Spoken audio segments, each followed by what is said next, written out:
இயேசு உங்களை நேசிக்கிறார். பிரியமானவர்கள், இந்த நாளில் ஆண்டவர் நம்மளோடு பேசும்படியாய் வேதத்திலிருந்து சில வசனங்களை வாசித்து நாம் கற்றுக்கொள்ள வேண்டிய, ஆண்டவர் நம்மளோடு பேசுகிற, நாம் நடக்க வேண்டிய வழியில் ஆண்டவர் காண்பிப்பாராக.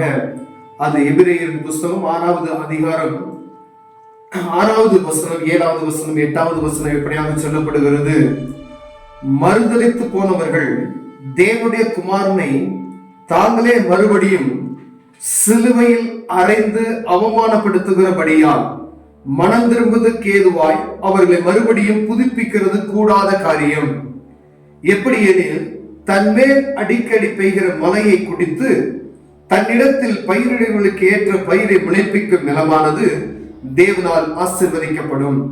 முட்செடிகளையும் முள் பூண்டுகளையும் முளைப்பிக்கிற நிலமும் தகாததாயும் சபிக்கப்படுவதற்கு ஏற்றதாயும் இருக்கிறது. அது சுட்டரிக்கப்படுவதே அதன் முடிவு.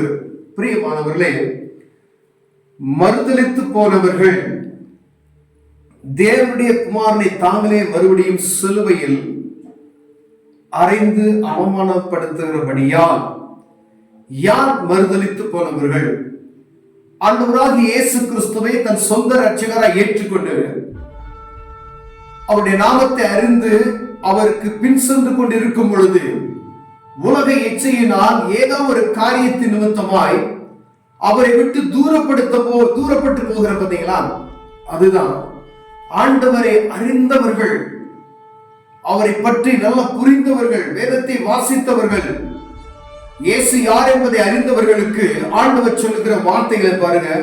மறுதலித்து போனவர்கள் தேவனுடைய குமாரனை தாங்களே மறுபடியும் சிலுவையில் அறைகிறார்கள். நீங்க மறுபடியும் ஆண்டவரை நீங்க துக்கப்படுத்தி கொண்டே இருக்கிறீங்க. ஒவ்வொரு தடவையும் நீங்கள் உலகத்துக்குள்ளாய் போய் நீங்க செய்கிற ஒவ்வொரு காரியமும் இயேசு கிறிஸ்துவை சிலுவையில் அறைகிற அந்த அதற்கு ஒப்பிட்டு சொல்லப்படுகிறது. பிரியமான ஒவ்வொரு தனிப்பட்ட மனிதனும், நானாய் இருந்தாலும் சரி, நீங்களா இருந்தாலும் சரி, யார் ஆண்டவரை ஏற்றுக்கொண்டு உலகப்புறமான காரியத்துக்கு மீண்டுமாய் உள்ளே போய் ஆண்டவரை துக்கப்படுத்துகிறோமோ அவரை சிலுவையில் அறைகிறதுக்கு சமானம் என்று சொல்லப்படுகிறது. பிரியமானவர்களே, அவமானப்படுத்துகிறபடியா, சிலுவையில் அறைந்து அவமானப்படுத்துகிறபடியினார் என்று வேதம் சொல்லுகிறது.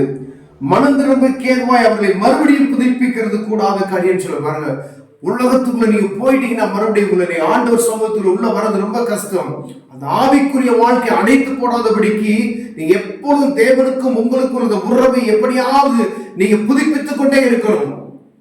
ஆவிக்கும் மாம்சத்துக்கும் அப்படியே ஒரு ஆவியில ஒரு தொடர்பு, ஆண்டவரோடு தொடர்பு வைத்துக் கொள்ள வேண்டும். பிரியமானவர்களே, பாருங்க அந்த அடுத்த வசனம் எப்படி சொல்லு. எப்படி எனில், தம்மேல் அடிக்கடி பெய்கிற மழையை குடித்து தன்னிடத்தில் பயிரிடுகளுக்கு ஏற்ற பயிரை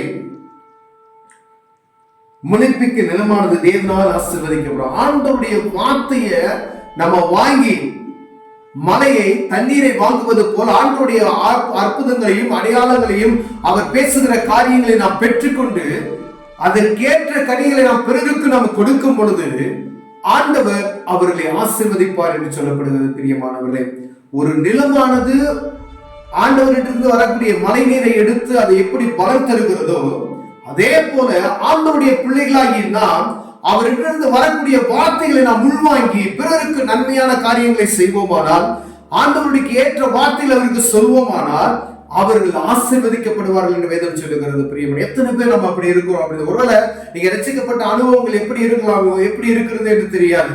நாட்கள் உருண்டோடி கொண்டு இருக்கிறது. பிரியமானவர்களே, நீங்கள் பெற்றுக்கொண்ட நன்மையான காரியங்களுக்கு பிறருக்கு சொல்லுகிறோமா என்பதை நாம் பார்க்க முடியாத ஆண்டவர் அழைக்கிறார் நம்மளை. பிரியமான உங்களுக்கு ஆண்டவர் எத்தனையோ நன்மைகளை செய்திருக்கிறாரே, நீங்கள் அதற்கு பிரதிபலனாய் அவர்களுக்கு ஏதாவது ஒரு காரியத்தை நீங்க செய்யணும். ஆண்டவர் அதை விரும்புகிறார். பிரியமான பாருங்க, அதை விட்டுட்டு முட்செடிகளையும் முள்பூண்டுகளையும் முளைப்பிக்கிற நிலமோ தகாதையும் சபிக்கப்படுகிறமா இருக்கிறது.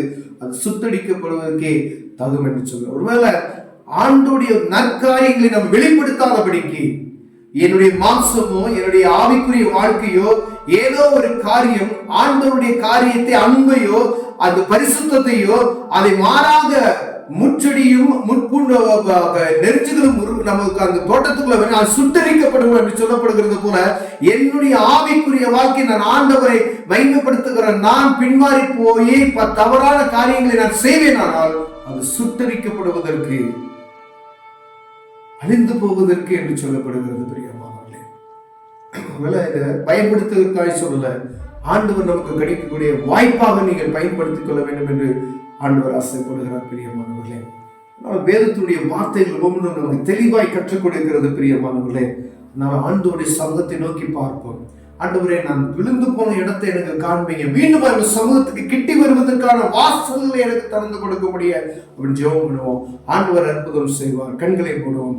அன்பின் தகப்பனே, அருமையான காலை வேளை பொழுதுக்காக நன்றியோடுமை துதிக்கிறோம். ஆண்டவரே, இயேசு கிறிஸ்துவின் நாமத்தில் செபிக்கிறையா. ஆண்டவரே, மாம்சம் பலவீனமானது. ஆண்டவரே, பலவீனமான மாம்சங்கள் ஆண்டவரை விட்டு தூரப்படுத்துகிற போன எந்த இடத்துல நாங்க விழுந்திருக்கிறோம் என்பதை அறிந்து ஆண்டவருக்கு நாம மகிமைப்பட எங்களை பலப்படுத்தும். ஆண்டவரே, நாங்க பெற்றுக்கொண்ட ஆசீர்வாதத்தையும் ஆண்டவர்கிட்ட நாங்க பெற்றுக்கொண்ட அன்பை பிறருக்கு நாங்கள் பகிர்ந்து கொடுக்கிறவர்களை காணப்பட எங்களுக்கு உதவி செய்வீராக ஐயா. ஆண்டவரே, பாவத்துல ஆண்டவரை எங்களை மீட்டுக் கொள்வீராக. இரத்தத்தினால் கழுவி, ஈசோப்பினால் கழுவி எங்களை சுத்திகரித்து புதுப்பித்தவர்களுடைய நான் ஜெபிக்கிறேன். இயேசுவின் நாமத்தில் பிதாவே, ஆமென்.